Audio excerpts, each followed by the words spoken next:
औरंगजेब राजमोह और राजमद में अंधा है। हम उसे और उसकी आत्मा को जागृत करना चाहते हैं। ये जागृति केवल उसके पश्चाताप की आंच में तपने से हो सकती है। कमजर्फ! बादशाह के साथ बदसलूकी करने का अंजाम जानते हो? अपनी आवाज नीचे कीजिए, वरना हमें आपको हमेशा के लिए चुप कराने में एक पल लगेगा। तो रुक क्यों गए? खत्म करो हमें। तुम्हारे पास हमें खत्म करने का इससे अच्छा मौका फिर कभी नहीं आएगा। हमारे स्वामी जी कहते हैं कि शत्रु को नहीं, शत्रुता को मिटाना है।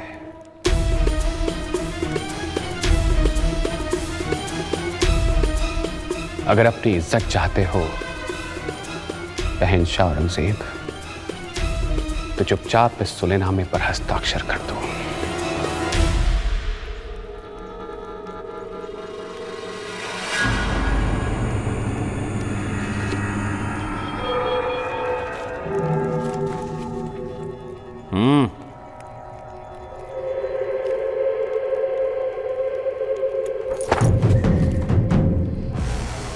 तुम्हारी ये चाल तुम्हें बहुत महंगी पड़ेगी।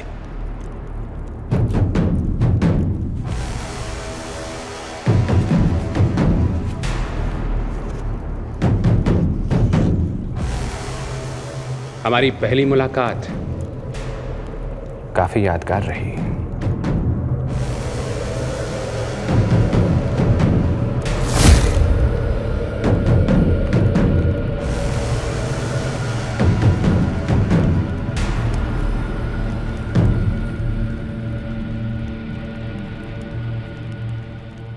सुख शब्दातीत के क्यों करावे जुबान, वाले से बुढ़ापे लग मेरे सिर पे खड़े सुभान। महाराज छत्रसाल ने जो कर दिखाया था वो किसी चमत्कार से कम नहीं था। मानो एक पत्थर फेंक के आकाश में छेद कर दिया था। पूरे बुंदेलखंड का सर गर्व से ऊंचा हो गया था। जिस दिलेरी से महाराजा छत्रसाल ने वाक युद्ध में बादशाह औरंगजेब का सामना किया और उसे उसी की भाषा में सबक सिखाया, वो अपने आप में बहुत बड़ी उपलब्धि थी।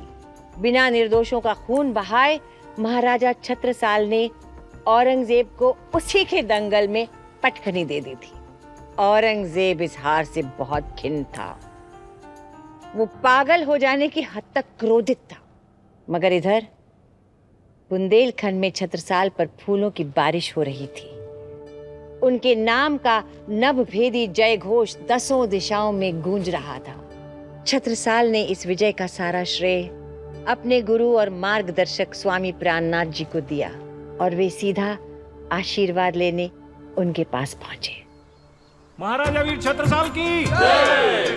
महाराजा वीर छत्रसाल की जय! महाराजा वीर छत्रसाल की जय! सब रैयत रहे, ताजी रहे सिपाही, छत्रसाल ताराज को बार नभा को जाही, बार नभा को जाही।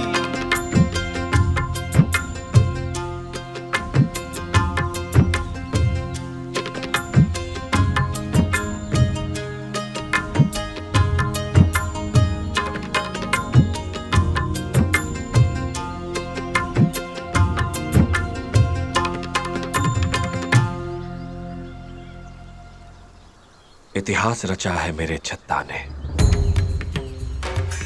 क्या आशीर्वाद दूं तुम्हें? मेरे शरीर का रोम रोम तुम्हें आशीष देता है। तुम्हारी यश कीर्ति सदा बनी रहे। हमने वही किया जो आपने कहा था। शठे शाठ्यम समाचरित, दुष्ट के साथ उसके जैसा ही व्यवहार करना चाहिए। इसके अतिरिक्त और कोई मार्ग भी तो नहीं था। औरंगजेब जैसे अज्ञानी की यही दुर्दशा होनी थी। आपने भी तो उसे समझाने का प्रयास किया था ना स्वामी जी? किया था। हम प्रेम और सौजन्य की भाषा बोल रहे थे, जिसमें वो निरक्षर है। निर्दोष लोगों को मारकर आप कहते हैं कि हम खुदा के सच्चे बंदे हैं। सच्चा मुसलमान सब पर मेहरबान होता है, बिना कारण किसी का रक्त नहीं बहाता। मेरी विनती है आपसे, दक्कन पर चढ़ाई करने की योजना को रद्द कर दीजिए। दुर्बल पर अत्याचार अन्याय है, अधर्म है।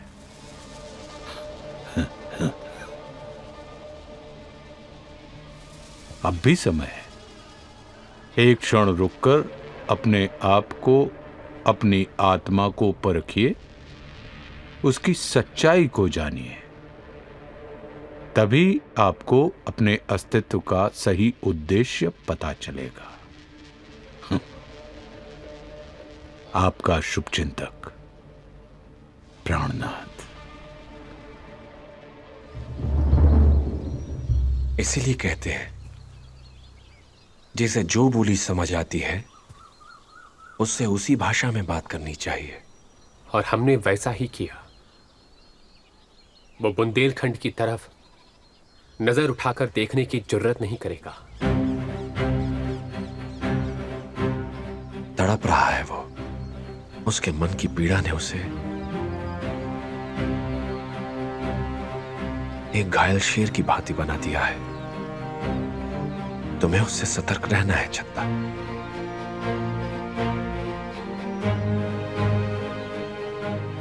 इस कहानी के कुछ प्रसंग अभी शेष हैं। औरंगजेब से संधि के बाद महाराजा छत्रसाल ने बुंदेलखंड के ऊपर मंडराने वाले मुगलिया खतरे को फौरी तौर पर तो जरूर टाल दिया था, और वो बड़ी तेज गति से अपने राज्य के विकास में भी लग गए थे। वो ये भली भांति जानते थे कि नीति बिन जाने भूप और बिन पानी कूप समान होते हैं। यानी जो राजा नीति का जानकार नहीं है वो बिन पानी के कुएं के समान होता है। उनकी तर्क वितर्क की शक्ति, उनका धर्म ज्ञान, न्यायप्रियता और नेक नीतियों के किस्से दूर दूर तक फैल गए थे। इसलिए बहुत दूर दूर से लोग उनसे न्याय की गुहार लगाने आते थे। उनके दरबार में गरीब दुखियारों की भीड़ लगी रहती थी। महाराजा छत्रसाल भी स्वामी प्राणनाथ जी के मार्गदर्शन और सलाह से आम जनता की परेशानियों को दूर करने में लगे रहते थे। बाघ बकरी एक संग चरें, करे न कोई किसी सो बैर, पशु पंखी सुख से चरें चुगे, छुट गयो सबको जहर। महाराज, मैं अकेली विधवा 3 बच्चों को कैसे संभालूंगी महाराज?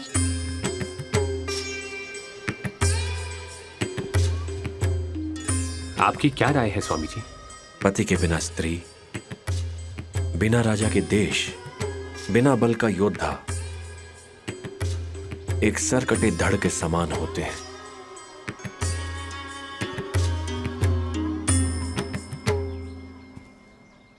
अर्थ देकर हम आपकी सहायता कर सकते हैं,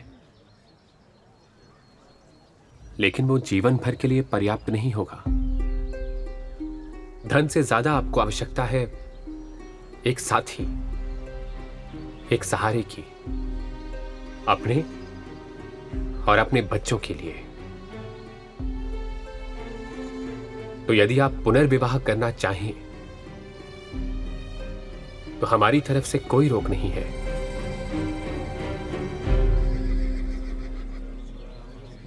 महाराज, आप हमारे लिए देवता के समान हैं। किस मुंह से आपका धन्यवाद करूं?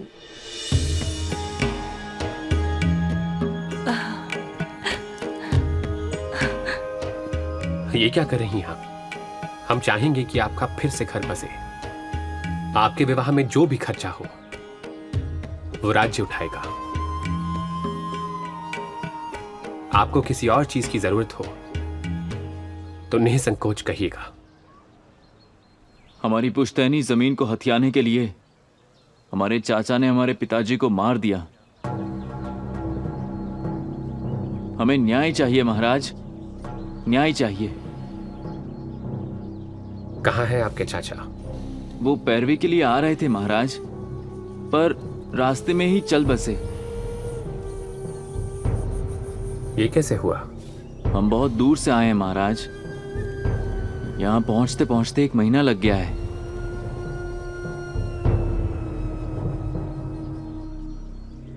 देर से किया हुआ अन्याय अन्याय होता है। हम आपको विश्वास दिलाते हैं कि आपको न्याय जरूर मिलेगा।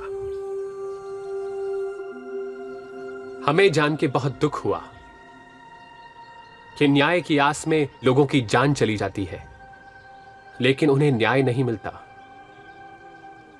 एक देश की समग्रता और विकास के लिए आवश्यक है कि उसके देशवासियों को उचित समय पर समुचित न्याय मिले। इसीलिए हमने निर्णय किया है कि हर गांव में ग्राम पंचायत की स्थापना होगी। हर जिले के प्रत्येक गांव में 5 बुजुर्गों की पंचायत होगी जो आपसी समस्याओं और झगड़ों को बात करके निपटाएंगी, क्योंकि हम हर जगह नहीं हो सकते। ये पंचायत हमारी प्रतिनिधि होगी। लेकिन उससे होगा क्या छत्ता? उससे यह होगा कि गांव वालों की समस्याएं गांव में ही सुलझ जाएंगी। उन्हें महीनों तक न्याय पाने के लिए सफर नहीं करना पड़ेगा। और एक और बात, इन पंचों में वहां का कोई जमींदार या अमीर वर्ग का इंसान नहीं होगा। महाराजा वीर छत्रसाल की जय। महाराजा वीर छत्रसाल की जय। महाराजा वीर छत्रसाल की जय। महाराजा वीर छत्रसाल की जय। गुस्ताखी माफ हुजूर। उस सुलहनामे की वजह से क्या आप बुंदेलखंड को आजाद कर उस काफिर छत्रसाल के हाथ में दे देंगे? हरगिज़ नहीं।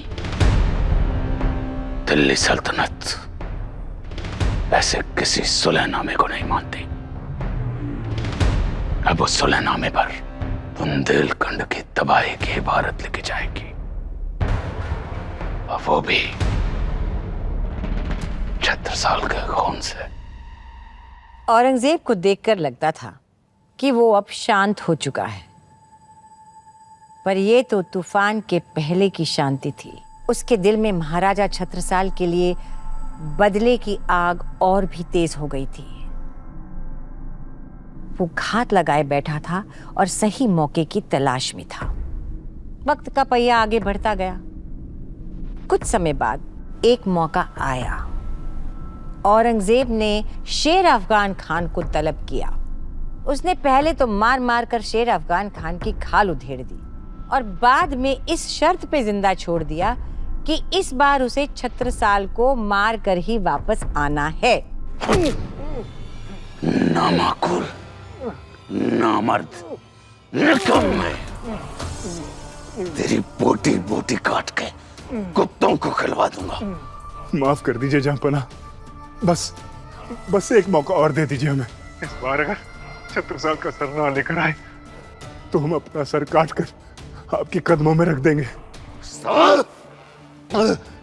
अगर इस बार तू नाकामयाब हुआ, याद रख, तेरी खोल को खींच के भूसा भरवा के तुझे अजायब घर की दीवार पर लटका देंगे।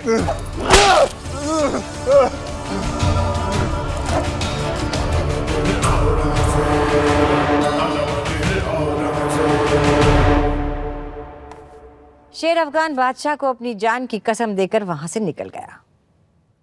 आने वाले खतरे से अनजान छत्रसाल अपने दोनों बेटे जगतराज और हृदय शाह की परीक्षा लेने की तैयारी में लगे थे। उन्होंने अपने दोनों पुत्रों के बीच एक प्रतिस्पर्धा आयोजित की और इसमें विजेता होने वाले को अपना उत्तराधिकारी बनाने का ऐलान किया। इसी सिलसिले में वो महेबा आए हुए थे। उनकी दोनों रानियां पन्ना जी में थी और प्राणनाथ जी भी गुम्मट जी पन्ना में आसीन थे। अब तुम दोनों को यहां से लेकर उस चौराहे तक इन घोड़ों को दौड़ाना है। वहां 2 खंजर रखे होंगे। उन खंजरों को लेकर तुम्हें यहां वापस पहुंचना है। जो तुम्हें से पहले आएगा वो विजयी होगा।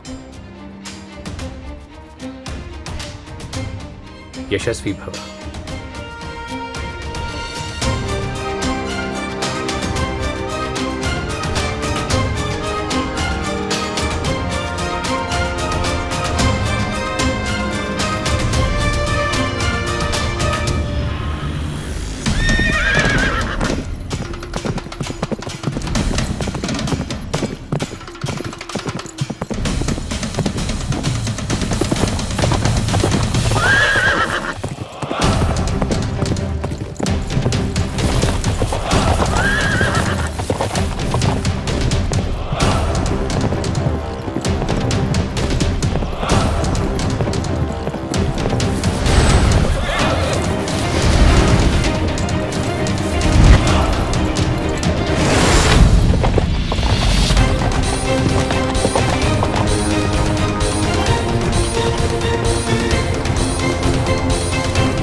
छोड़ो मुझे। कौन हो तुम लोग? छोड़ो मुझे। कौन हो तुम लोग? तुम जानते नहीं हो तुमने किसको पकड़ा है। तुमने अपनी मौत को दावत दी है। छोड़ो।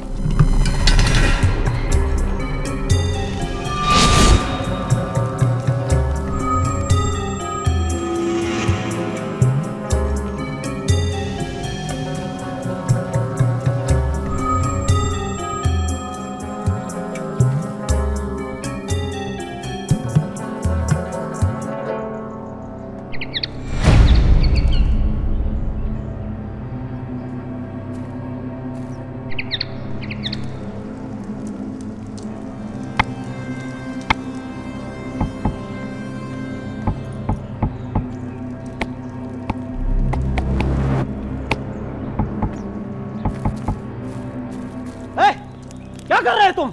ज्यादा चालाकी करने की कोशिश की तो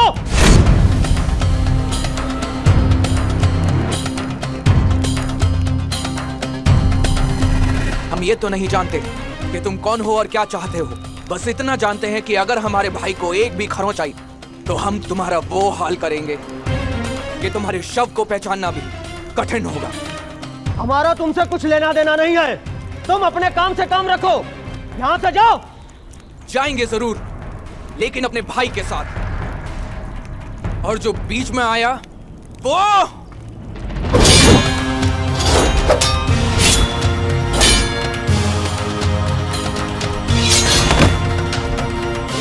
रुक जाओ हृदय।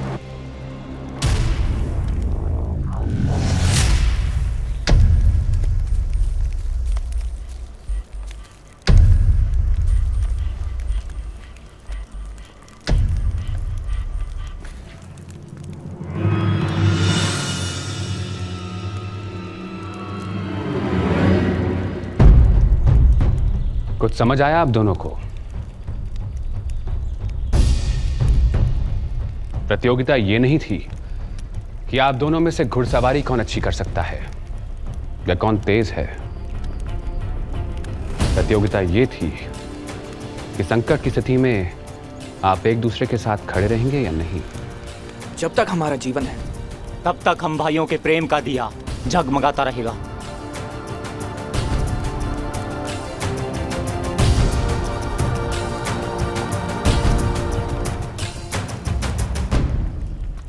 एक पल के लिए तो हमें लगा ये भोला स्वर्ग से धार जाएगा। दाऊजू, हमारे दोनों राजकुमार बल और बुद्धि में परिपूर्ण हैं। एक ने अजीब सी आवाज निकालकर दूसरे को आगाह किया और दूसरे ने पता नहीं कैसे उसकी आवाज का जवाब भी दे दिया। आप हमें बताएंगे आखिर आपने ये सब किया कैसे? ये हम आपको नहीं बता सकते कक्काजू। ये हम भाइयों की गुप्त भाषा है जिसे सिर्फ हम ही समझ सकते हैं।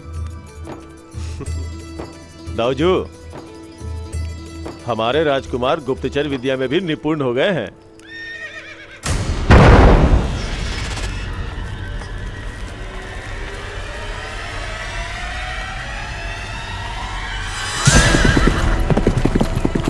निर्मलगढ़, युद्ध की तैयारी करो। हमला हुआ है। ये शेर अफगान खान की सेना है। इस धूर्त की मृत्यु से फिर यहां खींच लाई है। इनसे जीतना कहीं मुश्किल ना हो जाए। मन के हारे हार है, मन के जीते जीत। हौसले को ये मत बताओ कि मुश्किल कितनी बड़ी है, मुश्किल को बताओ कि हौसला कितना बड़ा है। आजू, हमें हमला करना होगा।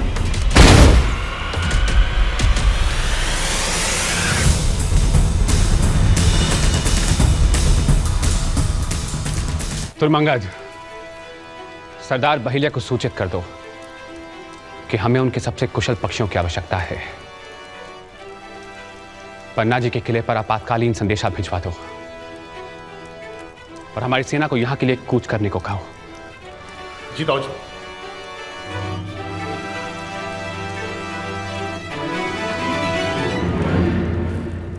दुश्मन है हजार, हम केवल कुछ, फिर भी पीछे नहीं हटना है। उठाओ हथियार, संभाल लो मोर्चा, हो जाओ तैनात और दिखा दो इन मुगलों को इनकी औकात। बोलो प्राणनाथ प्यारे की जय।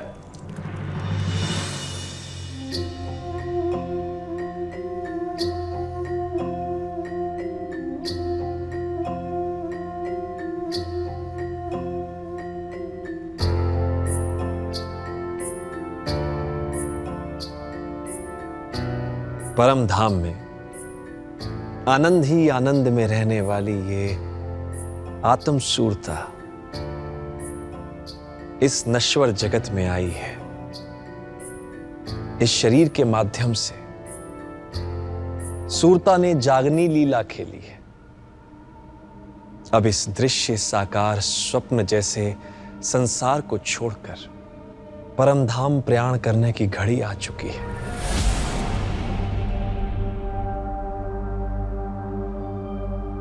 मूल स्वरूप का जागृत होना ही शाश्वत जीवन है।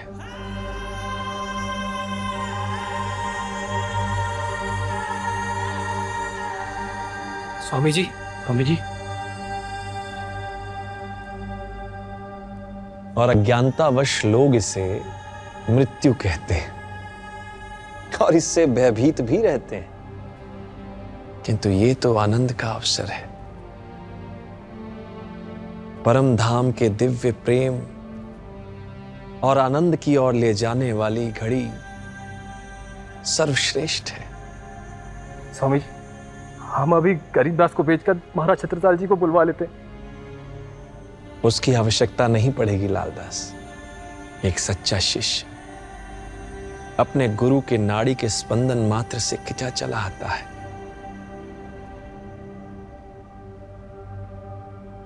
बस आता ही होगा मेरा चत्ता।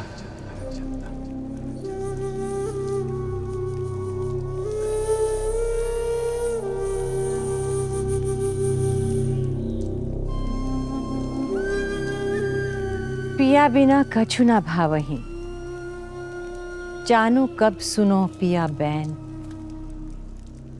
जौलों पियू मुझे ना मिले, तौलों तलफत हूँ दिन रैन। दुनिया में सबसे बड़ा रिश्ता आत्मा का रिश्ता होता है। जब दो आत्माओं का संबंध अत्यंत प्रगाढ़ होता है तो दोनों एक दूसरे से मीलों दूर होते हुए भी एक दूसरे के भावों को अच्छी तरह से भांप लेते हैं। चारों ओर शत्रुओं से घिरा होने के बावजूद भी छत्रसाल का मन पन्ना जी जाने का कर रहा था। उन्हें कुछ अजीब सा लग रहा था। उन्हें अचानक अपने पुत्रों, भैया बलदीवान, साथी धुरमंगद और अपने सैनिकों से अधिक स्वामी प्राणनाथ जी की चिंता सता रही थी। उन्हें इस बात का आभास हो रहा था कि उन्हें कुछ भी करके इसी समय अपने प्रिय स्वामी प्राणनाथ जी के पास जाना चाहिए। उनका तन तो यहाँ महेबा में था, मगर आत्मा स्वामी प्राणनाथ जी के पास पन्ना में। छत्रसाल ने भैया बलदीवान से पन्ना जाने की आज्ञा मांगी। बलदीवान ने बड़े भारी मन से उनको 2 सैनिकों के साथ पन्ना भेज दिया। ये पहली बार था जब छत्रसाल किसी युद्ध को पूर्ण किए बिना बीच ही से चले आए, क्योंकि इससे भी कहीं बड़ा युद्ध वहां पन्ना में उनका इंतजार कर रहा था। जगत और हृदय, आपकी परीक्षा का समय आ गया है। जिंदगी हर किसी को एक मौका देती है इतिहास के पन्नों में अपना नाम दर्ज कराने का। तुम दोनों के लिए अवसर आ गया है। हमें जाना होगा। प्राणनाथ जी हमें बुला रहे हैं और वही हम सबकी रक्षा करेंगे। हम आपको वचन देते हैं, आपके नाम की गरिमा कम नहीं होने देंगे। आपकी सारी शक्ति हम अपने भीतर महसूस कर सकते हैं पिताजी महाराज। इस दिन का इंतजार तो हमें कब से था। आप निश्चिंत होकर जाइए। हमें दुश्मन सेना ने घेरा हुआ है छत्ता। हमें बहुत ही होशियारी के साथ यहां से निकलना होगा। हाँ दाऊजो, बाहर मौसम बहुत खराब है और केन नदी भी अपने उफान पर है। ऐसे में आपका अब तूफान क्या, उफान क्या, अब क्या आंधी। हमारे प्राणनाथ प्यारे का बुलावा आया है। पन्ना जी भी वही भिजवा देंगे। विजयी भाव। जय श्री प्राणनाथ।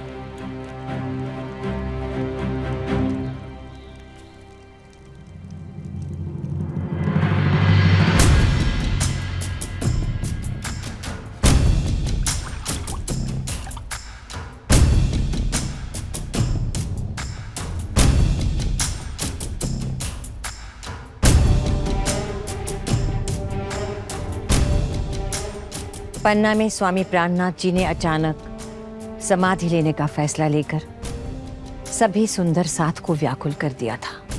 उनके अनुसार उनका कार्य इस नश्वर संसार में समाप्त हो चुका था और इसीलिए वे इसे त्यागने वाले थे।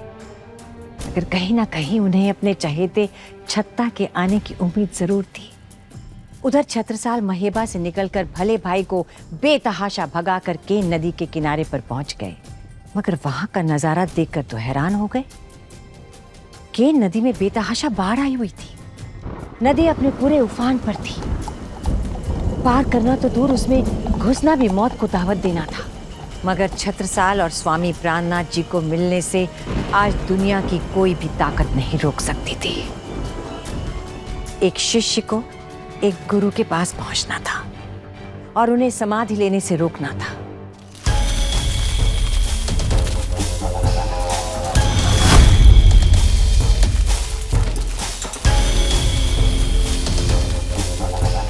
क्या हो रहा है यहाँ पर? कहाँ गायब हो गए सारे के सारे बुंदेले? यहाँ तो कोई भी नहीं है। नामुमकिन, हमें मिलने वाली खबर गलत नहीं हो सकती। अगर वो यही हैं, तो फिर उन्हें जमीन खा गई या आसमान निकल गया। यहाँ खड़े खड़े कयास लगाने से क्या होगा? जाकर ढूंढो कहाँ गायब हो गए वो बुंदेले। कोई जिन है क्या जो हवा में घुल गए? ढूंढो। मैंने कहा था ना लालदास, ये दुखी होने का नहीं है, आनंद के उत्सव का अवसर है।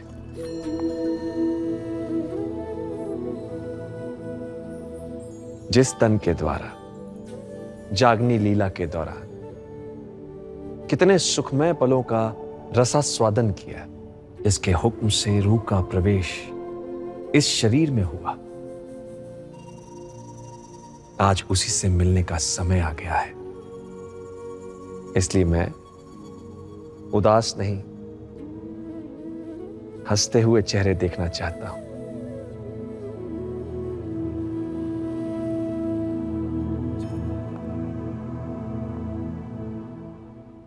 और जिस तन में विराजमान होकर अक्षरातीत पर ब्रह्म की जागनी लीला हुई हो, उनकी सेवा का सुख भी तो हमसे छीना जा रहा है। मैं तुम्हारे हृदय में विराजमान होकर आगे की जागनी लीला की संपूर्ण बीतक मैं तुमसे लिखवाना चाहता हूं लालदास, जिसके द्वारा हर सुंदर साथ जिसकी मुझसे एक सूत्रता है, वो सदैव मेरी उपस्थिति का अनुभव करेंगे। ये तो हमारा परम सौभाग्य है स्वामी जी।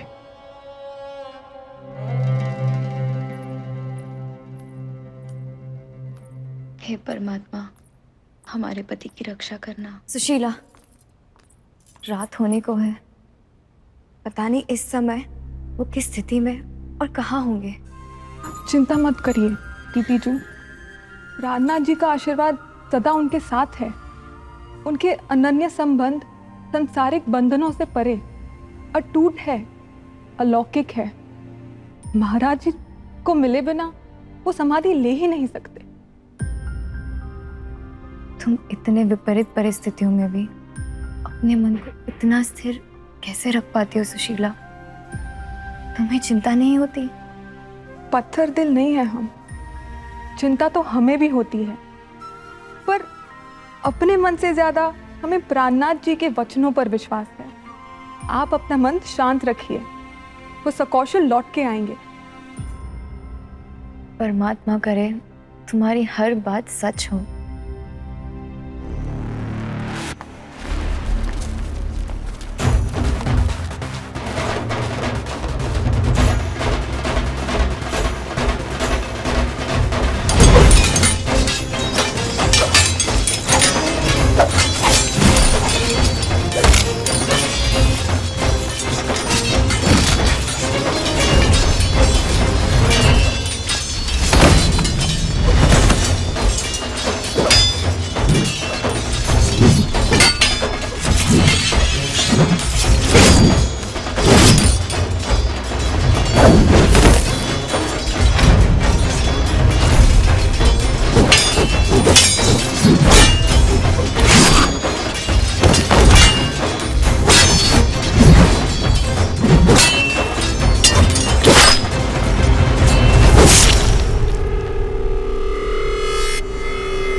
लालदास, ये कुलजम स्वरूप निहित तारतम वाणी अक्षरातीत पार ब्रह्म के प्रेरक बल आवेश द्वारा अवतरित वाणी है। इसका मनन मंथन सब कर पाए, इसीलिए इसे जन जन तक पहुंचाना है। हे प्राणनाथ जी, आपकी आज्ञा का अक्षरशः पालन किया जाएगा।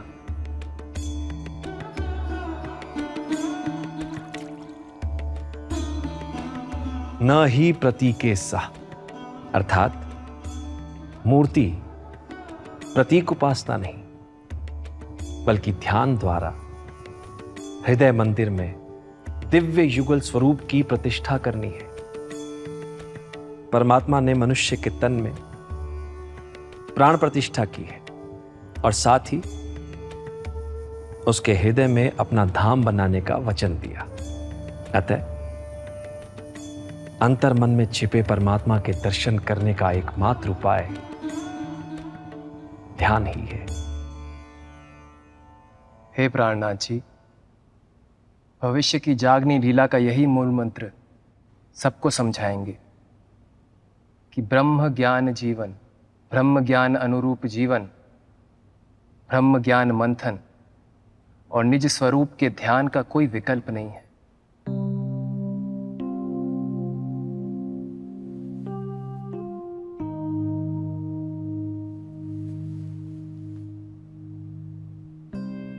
छत्रसाल और समय दोनों एक दूसरे से मुकाबला कर रहे थे। कभी कोई आगे होता था तो कभी कोई, और उधर स्वामी प्राणनाथ जी मुस्कुराते हुए अपनी समाधि स्थल की ओर बढ़ चले थे। अब हम धाम चलत हैं, तुम हूजो सबे होशियार, एक खिन की बिलम न कीजिए, जाए घरों करे करार।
दुनिया